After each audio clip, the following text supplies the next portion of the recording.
ಗುರುವೇ, ಎಲ್ರಿಗೂ ನಮಸ್ಕಾರ. ಈ ಕನ್ನಡ ಮಾಧ್ಯಮಕ್ಕೆ ಸ್ವಾಗತ. ಒಂದು 3 ವರ್ಷಗಳ ನಂತರ ನಮ್ಮ ಚಾನಲ್ನ ರೀಸ್ಟಾರ್ಟ್ ಮಾಡ್ತಾ ಇದ್ದೀವಿ.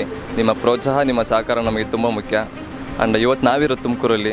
26ನೇ ತಾರೀಕು ಎಲೆಕ್ಷನ್ ಇದೆ. ತುಮಕೂರಿನ ಜನತೆ ಎಲೆಕ್ಷನ್ ಬಗ್ಗೆ ಏನು ಹೇಳ್ತಾರೆ ಕೇಳ್ಕೊಂಬರೋಣ ಬನ್ನಿ. ಸರ್, ಎಲ್ರಿಗೂ ನಮಸ್ತೆ, ಗುಡ್ ಮಾರ್ನಿಂಗ್.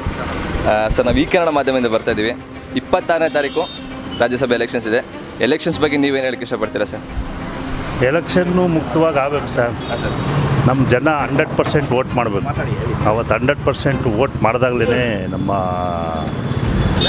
ಒಂದು ಚುನಾವಣೆಗೆ ಬರೋದು. ಮತ್ತು ಈಗೇನು ಮೋದಿಯವರು ನೆಕ್ಸ್ಟು ಹಾಕ್ಕೊಂಡಿದ್ದಾರೆ, ಒಂದೇ ಎಲೆಕ್ಷನ್ ಆಗಬೇಕು. ಆ ಒಂದೇ ಎಲೆಕ್ಷನ್ ಆದರೆ ಬೇಕಾದಷ್ಟು ದುಡ್ಡು ಉಳಿಯುತ್ತೆ, ಆಮೇಲಿಂದ ಖರ್ಚು ಕಡಿಮೆ ಬರುತ್ತೆ. ಈಗ ನೋಡಿರಿ, ಈಗ MLA ನಿಂತ್ಕೋತಾರೆ, ಗೆದ್ದಿರ್ತಾರೆ, ತಿರ್ಗಿ ಅವರನ್ನೇ ತಿರ್ಗಿ MP ನಿಂತ್ಕೋತಾರೆ, ತಿರ್ಗಾ ಎಲೆಕ್ಷನ್ ಆಗುತ್ತೆ. ಎಷ್ಟು ದುಡ್ಡು ಖರ್ಚಾಗುತ್ತೆ, ವೇಸ್ಟ್. ಜನಗಳು ಅವೇರ್ನೆಸ್ ಬರಬೇಕು.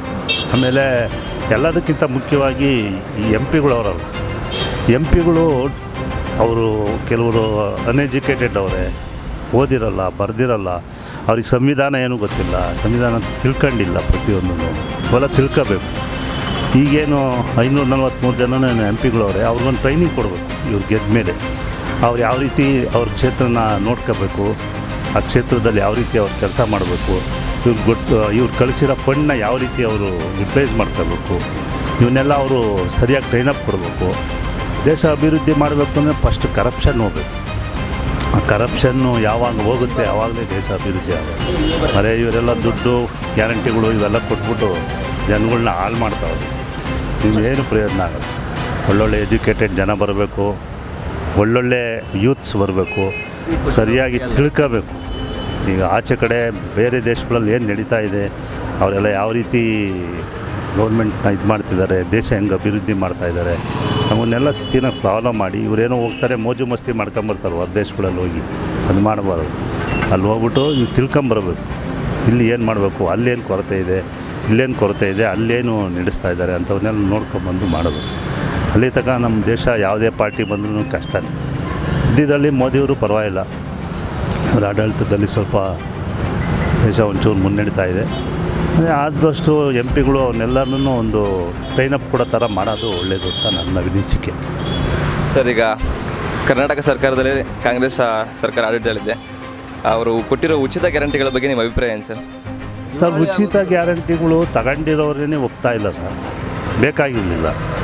ಈಗ ಯಾರು ಏನು ಇವ್ರು ಉಚಿತ ಗ್ಯಾರಂಟಿ ಕೊಟ್ಟ ಕ್ಷಣಕ್ಕೆ ಯಾರೇನು ಉಪವಾಸ ಇರ್ತಾರಲ್ಲ, ಅವ್ರ ಮನೆಗೆ ಅವ್ರು ಊಟ ಮಾಡ್ತಾರೆ, ದುಡಿತಾರೆ, ತಿಂತಾರೆ. ಇವ್ರು ಜನಗಳು ಸುಮ್ಮನೆ ಸೋಮಾರಿಗಳು ಮಾಡ್ತಾರೆ. ಆ ಉಚಿತ ಗ್ಯಾರಂಟಿ ಕೊಡೋ ದುಡ್ಡನ್ನ ನಮ್ಮ ಎಜುಕೇಷನ್ಗೆ ಯೂಸ್ ಮಾಡಲಿ ಬಿಡಿ. ಇವತ್ತಿನ ದಿವಸ ಬಡ ಮಕ್ಕಳುಗಳು ಅವ್ರ ಕೈಲಿ ಓದ್ಸೋಕ್ಕಾಗ್ತಾಯಿಲ್ಲ, ಕಷ್ಟಪಡ್ತಾ ಇದ್ದಾರೆ. ಇವತ್ತಿನ ದಿವಸ ಅವನೊಬ್ಬ ಡಾಕ್ಟ್ರ್ ಮಾಡಬೇಕು ಅಂದರೆ ಕೋಟಿಗಟ್ಟಲೆ ದುಡ್ಡು ಬೇಕು. ಅಂಥವಕ್ಕೆಲ್ಲ ಯೂಸ್ ಮಾಡಲಿ ಬಿಟ್ರಿ. ಇವರು ಆ ಬಸ್ಸು ಹುಡುಗರುಗಳಿಗೆ ಬಸ್ ಫ್ರೀ ಮಾಡಲಿ, ಅದು ಬಿಟ್ಬಿಟ್ಟು ಎಲ್ಲರಿಗೂ ಫ್ರೀ ಮಾಡಿದ್ರೆ ಏನು ಪ್ರಯೋಜನ ಏನು ಅಂತ ಹೇಳಿ. ಈ ಕರೆಂಟ್ ಬಿಲ್ ಕಟ್ಟೋರು ಕೋಟ್ಯಾಂತರ ರೂಪಾಯಿ ಇವಾಗ ಗೌರ್ಮೆಂಟಿಗೆ ಲಾಸ್. ಅವೆಲ್ಲ ಗ್ಯಾರಂಟಿಯಿಂದ ಏನು ಪ್ರಯೋಜನ ಆಗೋಲ್ಲ. ಇದು ಮುಂದಿನ ದಿನಗಳಲ್ಲಿ ಈ ಗ್ಯಾರಂಟಿಗಳಿಗೆಲ್ಲ ಒಂದು ಕಡಿವಾಣ ಹಾಕಲೇಬೇಕು. ಯಾವ್ದಾರ ಗೌರ್ಮೆಂಟ್ ಬರಲಿ, ಯಾವ್ದಾರ ಬರಲಿ, ಗ್ಯಾರಂಟಿಗಳಿಗೆ ಕಡಿವಾಣ ಹಾಕಲೇಬೇಕು. ಈ ಗ್ಯಾರಂಟಿಗಳು ಕೊಡ್ಕೂಡ್ದು. ಪ್ರತಿಯೊಂದು ಪೈಸೆನೂ ಜನಗಳದ್ದು. ಆ ಜನಗಳ ಪೈಸೆ ದುಡ್ಡು, ಒಂದೊಂದು ಪೈಸೆನೂ ಜನಗಳ ಕೆಲಸಕ್ಕೆ ಯೂಸ್ ಆಗಬೇಕದು. ಇವ್ರು ತಗೊಂಬಂದು ಇವ್ರದೇ ಇವ್ರ ಅಪ್ಪನ ಮನೆಯಿಂದ ಕೊಡ್ತಾರೆ ಗ್ಯಾರಂಟಿಗಳನ್ನ. ಎಲ್ಲ ಪ್ರತಿಯೊಂದೂ ನಮ್ಮ ದುಡ್ಡು, ಎಲ್ಲ ಬೆವರು ಸುರಿಸಿರೋ ದುಡ್ಡು, ಟ್ಯಾಕ್ಸ್ ಕಟ್ಟೋದು. ಇವ್ರದ್ದೇನು ದುಡ್ಡು ಅಲ್ವಲ್ಲ, ಅದನ್ನು ಇವ್ರು ಹೆಂಗೆ ಕೊಡ್ತಾರೆ ಗ್ಯಾರಂಟಿ? ಅದಕ್ಕೆ ಗೌರ್ಮೆಂಟ್ನವರೇ ಕಡಿವಾಣ ಹಾಕಬೇಕು. ಆ ದುಡ್ಡು ಪ್ರತಿಯೊಂದೂ ಜನಗಳು ಯೂಸ್ ಆಗಬೇಕು. ಸರ್, ನಿಮ್ಮ ಅನಿಸಿಕೆ ಏನು ಸರ್? ನಾವು ಮೋದಿ ನೋಡಿ ವೋಟ್ ಮಾಡ್ತೀವಿ. ಈ 5 ಫ್ರೀ ಕೊಟ್ಟವರಲ್ಲ, ಅವ್ರ ಮನೆ ಹಾಳಾಗಿ ಹೋಗ್ತದೆ. ಹಿಂಗೆ ಕೈಯಿಂದ ಏನು ಅವ್ರ ಮನೆಯಿಂದ ಕೊಡ್ತಾವ್ರ? ಮತ್ತೀಗ ಅದು ಯಾವಾಗ ಫ್ರೀ ಕೊಟ್ಟರು ಜನನೂ ಹಾಳಾಗಿ ಹೋಗ್ತಾರೆ, ಸೋಂಬೇರಿ ಹೋಗ್ತಾರೆ, ಗೌರ್ಮೆಂಟು ದಿವಾಳಿ ಆಗೋಗ್ಬಿಡ್ತದೆ. ಇವ್ರನ್ನ ಮಾತಾಡಿಸಿ, ಲಾಯರ್ ಇವರು ಮಾತಾಡ್ತಾರೆ. ನಮಸ್ತೆ ಸರ್, ನಿಮ್ಮ ಅನಿಸಿಕೆ ಸರ್? ನಮ್ಮ ಅಭಿವೃದ್ಧಿ ಪರ. ಮೋದಿ 10 ವರ್ಷದಾಗ ಒಳ್ಳೊಳ್ಳೆ ಅಭಿವೃದ್ಧಿ ಮಾಡಿದ್ದಾರೆ. ಅಭಿವೃದ್ಧಿ ಪರ ಘೋಷಣೆ ಮಾಡ್ತಿದ್ದೀವಿ. ಫ್ರೀ ಭಾಗ್ಯದಿಂದ ಆರ್ಥಿಕವಾಗಿ ದೇಶದಲ್ಲಿ ನಷ್ಟ ಉಂಟಾಗುತ್ತೆ. ಫ್ರೀ ಭಾಗ್ಯ ಯಾರಿಗೆ ಏಜ್ ಆದವ್ರಿಗೆ, ಆರೋಗ್ಯವಂತರು ಕೊಡಬೇಕು, ಮತ್ತು ಒಳ್ಳೆ ಫ್ರೀ ಎಜುಕೇಷನ್ ಕೊಡಬೇಕು. ಫ್ರೀ ಕೊಟ್ಟು ನಮ್ಮ ದುಡ್ಡು ಕಿತ್ತು ನಮಗೆ ಕೊಡ್ತಾಯಿದ್ದಾರೆ. ಹಂಗಾಗಿಂದ ಆರ್ಥಿಕವಾಗಿ ದಿವಾಳಿ ಆಗುತ್ತೆ. ಮೋದಿ ಸರ್ಕಾರದಿಂದ ಒಳ್ಳೊಳ್ಳೆ ಅಭಿವೃದ್ಧಿ ಕೆಲಸಗಳು ಆಗ್ತಾ ಇದ್ದಾವೆ. ಹಾಗಾಗಿ ಮತ್ತೊಮ್ಮೆ ಮೋದಿನೇ ಬರ್ಬೋದು. ಸರ್, ಇವಾಗ 2024ರಲ್ಲಿ ತುಂಬ ಜನ ಯುವ ಮತದಾರರು ಮತ ಚಲಾಯಿಸ್ತಾ ಇದ್ದಾರೆ. ಅವ್ರಿಗೆ ಏನು ಹೇಳಕ್ಕೆ ಇಷ್ಟಪಡ್ತೀರಾ ಸರ್ ನೀವೆಲ್ಲ? ಒಳ್ಳೇದಲ್ವ? ತುಂಬ ಒಳ್ಳೆಯದು. ಅವರೆಲ್ಲ ಹಾಕೋದೇ ಮೋದಿಗೆ. ಕಾಂಗ್ರೆಸ್ಗೆ ಯಾರು ಹಾಕಲ್ಲ. ಯಾಕೆಂದರೆ ಅವ್ರಿಗೇನು 2,000 ಬಂದಿಲ್ಲ, 3,000 ಬಂದಿಲ್ಲ, 1,500 ಬಂದಿಲ್ಲ, ಯಾವುದು ಬಂದಿಲ್ಲ. ಅವ್ರು ಹಾಕೋದೇ ಮೋದಿಗೆ. ನಿಮ್ಮಂಥ ಹುಡುಗರು ಹಾಕೋದೇ ಮೋದಿಗೆ. ನಂಬರ್ ಬರೀ ಬೇಡ, ಅದು ಇದು ಏನಾಗೋದು ಅಭಿವೃದ್ಧಿ ಪರ ಹೋಗಬೇಕು. ಜನಗಳು ಇನ್ವಾಲ್ವ್ ಮಾಡ್ತಾ ಇದ್ದಾರೆ ಮೋದಿಯವರು. ಯಾವುದೇ ನೀವೀಗ ಸೋಲಾರಿಗೆ ಮನೆ ಫ್ರೀ ಕೊಡ್ತೀನಿ ಅಂತ ಹೇಳಿದ್ದಾರೆ ಸೆಂಟ್ರಲ್ಲಿಂದಲೂ. ಅದು ಇವರು ಡೈರೆಕ್ಟ್ ಕರೆಂಟ್ ಫ್ರೀ ಕೊಟ್ಟಿದ್ದಾರೆ. ಅದೆಲ್ಲ ಟೆಂಪರ್ವರಿ ಆಗುತ್ತೆ. ಎಲೆಕ್ಷನ್ ಆದಮೇಲೆ ನಿಲ್ಲಿಸ್ತಂತೆ ಕೆಲವರು ಹೇಳ್ತಾ ಇದ್ದಾರೆ. ಆದರೆ ಇವರು ಜನಗಳನ್ನ ಇನ್ವಾಲ್ವ್ಮೆಂಟ್ ಮಾಡ್ಕೊಂಡು ಅಭಿವೃದ್ಧಿ ಮಾಡ್ತಾ ಇದ್ದಾರೆ. ಈ ಸೋಲಾರು ಅವ್ರಿಗೂ ಅನುಕೂಲ ಆಗುತ್ತೆ, ದೇಶಕ್ಕೂ ಅನುಕೂಲ ಆಗುತ್ತೆ. ಈ ಥರ ಒಳ್ಳೊಳ್ಳೆ ಪ್ರಾಜೆಕ್ಟು ಮೋದಿಯವರು ಕೊಡ್ತಾ ಇದ್ದಾರೆ. ಇವರು ರಾಜ್ಯ ಸರ್ಕಾರನ ಈ ಥರ ಕೊಟ್ಟರೆ ಒಳ್ಳೆಯದು. ಅದು ಇವರು ಓಟ್ಗೋಸ್ಕರ ತಕ್ಷಣಕ್ಕೆ ಇದು ಮಾಡ್ತಾ ಇದ್ದಾರೆ. ಆದರೆ ಇದು ಫ್ರೀ ಕೊಡೋವಂಥದ್ದು ಒಳ್ಳೆಯದಲ್ಲ, ನಮ್ಮ ದೇಶಕ್ಕೆ ಮಾರಕ ಅಂತ ಹೇಳ್ತಿದ್ವಿ ನಾವು.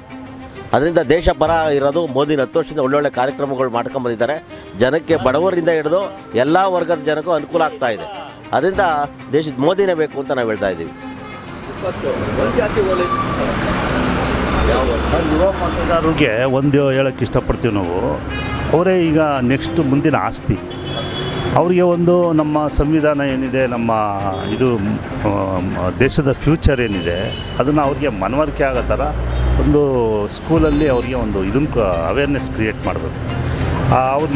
ಏನು ಗೊತ್ತಿಲ್ಲ. ಈಗ ನೀವು ಕೇಳಿ, ಎಷ್ಟೋ ಜನಕ್ಕೆ 100 ಜನದಲ್ಲಿ 75% ಅವ್ರಿಗೆ ಸ್ವಲ್ಪ ಮೋದಿ ಅಂದರೆ ಬಿಟ್ಟರೆ ನೆಕ್ಸ್ಟು ಅವರು ಯಾರು ರಾಷ್ಟ್ರಪತಿ ಯಾರು ಅನ್ನೋದೇ ಗೊತ್ತಿರಲ್ಲ. ಆ ಒಂದು ಸ್ಟೇಟಿನ CM ಅಂತ ಗೊತ್ತಿರಲ್ಲ. ನಮ್ಮ ಭಾರತ ದೇಶದಲ್ಲಿ ಎಷ್ಟು ರಾಜ್ಯ ಇದ್ದಾವೆ ಅಂತ ಗೊತ್ತಿಲ್ಲ. ಆಮೇಲೆ ಅವ್ರ ಪ್ರತಿಯೊಂದನ್ನು ಎಷ್ಟೋ ಜನಗಳಿಗೆ ಗೊತ್ತಿಲ್ಲ. ಅಂಥವನ್ನೆಲ್ಲನೂ ಅವ್ರಿಗೆ ನಾವೊಂದು ಸ್ಕೂಲಲ್ಲಿ ಅವ್ರಿಗೆ ಮನವರಿಕೆ ಆಗೋ ರೀತಿ ಪಾಠಗಳು ಮಾಡಬೇಕು ಅಂತ ನನ್ನ ಅನಿಸಿಕೆ. ಯಾಕಂದರೆ ಯೂತ್ಸೇ ಮುಂದಿನ ಆಸ್ತಿ ದೇಶಕ್ಕೆ. ಅವ್ರು ಬರಬೇಕು, ಅವ್ರು ತಿಳ್ಕೋಬೇಕು ಪ್ರತಿಯೊಂದನ್ನು. ರಾಜಕೀಯಕ್ಕೆ ಬರ್ದಲ್ಲೇ ಇದ್ರೂ ಸಹ ಪ್ರತಿಯೊಂದು ತಿಳ್ಕೊಂಡಿರ್ಬೇಕು ಅವರು ಯೂತ್ಸ್ಗಳು ಅಂತ ಹೇಳೋಕ್ಕೆ ಇಷ್ಟಪಡ್ತೀನಿ. ಸರ್, ನನ್ನ ಫೈನಲ್ ಕ್ವೆಶನ್ ಸರ್, ಉಪೇಂದ್ರ ಅವರ ಪ್ರಜಾಕೀಯ ಬಗ್ಗೆ ನಿಮ್ಮ ಅನಿಸಿಕೆ ಏನು ಸರ್? ಸರ್, ಅವರು ಪ್ರಜಾಕೀಯ ಅದೆಲ್ಲನೂ ಥೀಮ್ ಕರೆಕ್ಟು ಸರ್. ಪ್ರಜಾಕೀಯ ವ್ಯವಸ್ಥೆ ಅವ್ರು ಮಾಡಿರೋದು ಎಲ್ಲನೂ ಕರೆಕ್ಟು. ಬಟ್ ಈಗಿನ ಒಂದು ಜನ್ರೇಷನ್ನು, ಈಗಿನ ಜನ ಏನವರೇ, ಅವರು ಅದನ್ನು ಮನಸ್ಸಿಗೆ ತಗೊಳಲ್ಲ. ಅದು ಜನಕ್ಕೆ ತಲುಪ್ತಾ ಇಲ್ಲ. ಅವ್ರು ಮಾಡಿರೋ ಕಾನ್ಸೆಪ್ಟು ಎಲ್ಲ ಅವರವರ ಪಕ್ಷದ್ದು, ಅವ್ರ ಪಕ್ಷದಲ್ಲಿ ಏನೇನು ಮಾಡ್ಕೊಂಡಿದ್ದಾರೆ ಪ್ರಜಾಕೀಯ ಕಾನ್ಸೆಪ್ಟ್ ಚೆನ್ನಾಗಿದೆ. ಅದು ಜನಕ್ಕೆ ಒಳ್ಳೆಯದೇ ಅವರು ಮಾಡ್ಕೊಂಡಿರೋದು.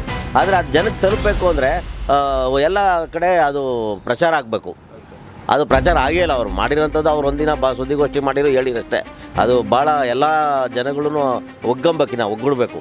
ಯಾಕೆಂದರೆ ರಾಷ್ಟ್ರೀಯ ಪಕ್ಷಗಳು, ಪ್ರಾದೇಶಿಕ ಪಕ್ಷಗಳು ತುಂಬ ವರ್ಷದಿಂದ ಬಂದಿದೆ. ಈಗ ಪ್ರಜಾಕೀಯ ಈಗ ಬರ್ತಾ ಇದೆ. ಇನ್ನು ತುಂಬ ವರ್ಷ ಅದಕ್ಕೆ ಸಮಯ ಬೇಕು. ಅವರೊಬ್ಬರೇ ಏನು ಮಾಡೋಕ್ಕಲ್ಲ. ಎಲ್ಲ ಜಿಲ್ಲೆಗಳು, ತಾಲೂಕುಗಳು, ಗ್ರಾಮ ತುಂಬ ಇದರಿಂದ ಹೋಗಬೇಕು. ಗ್ರಾಮ ಪಂಚಾಯತಿ ಲೆವೆಲಿಂದಲೂ ಆ ಜನಗಳನ್ನ ತಗೊಂಡು ಹೋಗ್ಬೇಕು ಮೇಲಕ್ಕೆ. ಅದು ಕಾನ್ಸೆಪ್ಟ್ ಚೆನ್ನಾಗಿದೆ. ಅದಿನ್ನೂ ಹತ್ರ ಆಗಿಲ್ಲ ಜನಗಳ್ಗೆ. ಅದಕ್ಕೇನು ಗೊತ್ತಾಗಿಲ್ಲ ಅದ್ರ ಬಗ್ಗೆ ಎಲ್ಲ ಜನಕ್ಕೆ. ಈಗ ನಮ್ಮ ಫ್ಯೂಚರ್ ಜನ್ರೇಷನ್ಗೆ ಏನಾರ ಪ್ರಜಾಕೀಯ ಬರೋ ಚಾನ್ಸಸ್ ಇದೆಯಾ ಸರ್ ಫ್ಯೂಚರಲ್ಲಿ? ಅದು ಇನ್ನೂ ಇಲ್ಲ, ಕಷ್ಟ ಇದೆ. ಯಾಕೆಂದರೆ ಯೂತ್ಸ್ ಇವತ್ತು ಎಲ್ಲ ಕಡೆ ನಾವು ನೋಡ್ದಂಗೆ BJP ಪರನೇ ಅಂತ ಹೇಳ್ತಾವ್ರೆ. ಅದು ಯೂತ್ಸೂ ಮೋದಿಯವರು ಭಾಳ ಅಟ್ರಾಕ್ಟ್ ಮಾಡ್ತಾ ಇದ್ದಾರೆ ಯೂತ್ಗೆ. ಏನೇ ಕೊಡ್ತೀವಿ ಇವರು 2,000 3,000 ಅವಿದ್ಯಾವಂತರಿಗೆ, ವಿದ್ಯಾವಂತರ 2 ವರ್ಷ ಆದಮೇಲೆ ಕೊಡ್ತೀವಿ ಅಂತ ಈ ಕಾಂಗ್ರೆಸ್ದವ್ರು ಇದು ಮಾಡಿದ್ದಾರಲ್ಲ ಜನ. ಅದು ಯೂತ್ಗೆ ಅಂತ ಅಟ್ರಾಕ್ಷನ್ ಆಗಿಲ್ಲ. ಅವರೆಲ್ಲ ಟೆಂಪರವರಿ ದುಡ್ಡು ಬೇಡ, ಕಷ್ಟಪಟ್ಟು ದುಡಿಬೇಕು ಅಂತ ಒಂದು ಯೂತ್ಸು ಅದು ಅವರು ಯೋಚನೆ ಮಾಡ್ತಾ ಇದ್ದಾರೆ. ಕೆಲಸ ಕೊಡಬೇಕು, ದುಡಿಮೆ ಕೈಗಳಿಗೆ ದುಡಿಮೆ ಕೊಡಬೇಕು, ಕೆಲಸ ಕೊಡಬೇಕು. ಫ್ರೀ ಕೊಟ್ಟರೆ ಅದೆಲ್ಲ ಪರ್ಮನೆಂಟ್ ಆಗಲ್ಲ. ಅದು ಎಷ್ಟು ತಿಂಗಳು ಕೊಡ್ತಾರೆ, ಎಷ್ಟು ವರ್ಷ ಕೊಡೋಕ್ಕಾಗುತ್ತೆ? ದುಡಿದು ತಿಂದರೆ ಅದು ಕರೆಕ್ಟ್. ಅದೊಂದು ಮಾರ್ಗ ತೋರಿಸ್ಲಿ, ದುಡಿಯೋ ಮಾರ್ಗ ತೋರಿಸ್ಲಿ, ಏನು ಬೇಕಾದ್ರು ಅದಾಗುತ್ತೆ. ಈಗ 50,000 ಕೊಡ್ತೀನಿ ಈಗ ಅಂತ ಹೇಳಿದ್ದಾರೆ ಮೋದಿಯವರು. 55,000 ರೂಪಾಯಿ ಪೆಟ್ಟಿಗೆ ಅಂಗಡಿಗಳು, ರೋಡಲ್ಲಿ ಇರೋ ಅಂಗಡಿಗಳಿಗೆಲ್ಲ ಅವರು. ಆಮೇಲೆ 1 ಲಕ್ಷ ರೂಪಾಯಿ ಕೊಡ್ತೀನಿ ಮಹಿಳೆಯರಿಗೆ ಅಂತ ಹೇಳೋರು. ಅದು ಅವ್ರಿಗೆ ಫ್ರೀ ಆಗಿ ಕೊಡ್ತೀನಿ, ನೆಕ್ಸ್ಟು ಆ ಥರ ಡೈರೆಕ್ಟಾಗಿ ಕೊಡ್ತೀನಿ ಅಂತ ಹೇಳಿಲ್ಲ. ಆ ಥರ ಒಂದು ಒಳ್ಳೆ ಕಾನ್ಸೆಪ್ಟ್ ಕೊಡಬೇಕು. ಆ ಥರ ಹೇಳ್ತೀವಿ ನಾವು. Thank you sir.